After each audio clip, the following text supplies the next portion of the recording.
Since का प्रयोग निश्चित समय के लिए किया जाता है। सिंस का प्रयोग निश्चित समय के लिए किया जाता है।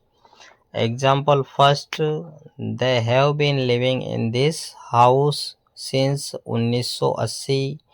दे have been living in this house since 1980। 1980 निश्चित समय है, इसलिए सिंस का प्रयोग किया गया। Second, I have not slept since Monday. I have not slept since Monday. Monday निश्चित समय है, इसलिए सिंस का प्रयोग। Third, he has been reading since morning. He has been reading since morning. Morning निश्चित समय है, इसलिए since का प्रयोग किया गया। 4, I have lived here since 1990. I have lived here since 1990. Number 5, Ajay has been playing since 5 a.m. Ajay has been playing since 5 a.m. यहाँ पर 5 a.m. 5 बजे हैं, निश्चित समय है, इसलिए घड़ी के समय के साथ भी सिंस का प्रयोग किया जाता है। नंबर 13, फोर का अर्थ है से और के लिए। फोर का प्रयोग अनिश्चित समय के लिए किया जाता है।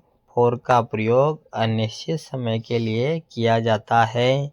Example first, he has been living here for 2 years। He has been living here for 2 years। 2 years 2 वर्ष अनिश्चित समय है, इसलिए फोर का प्रयोग किया गया। Second, Ram has been sleeping for 2 hours। Ram has been sleeping for 2 hours। 2 घंटे अनिश्चित समय है, इसलिए फोर का प्रयोग किया गया। Third, he has been working in this office for 6 He has been working in this office for 6 years। 6 years अनिश्चित समय है, इसलिए फोर का प्रयोग किया गया। Number 4, she cooked food for me। she cooked food for me।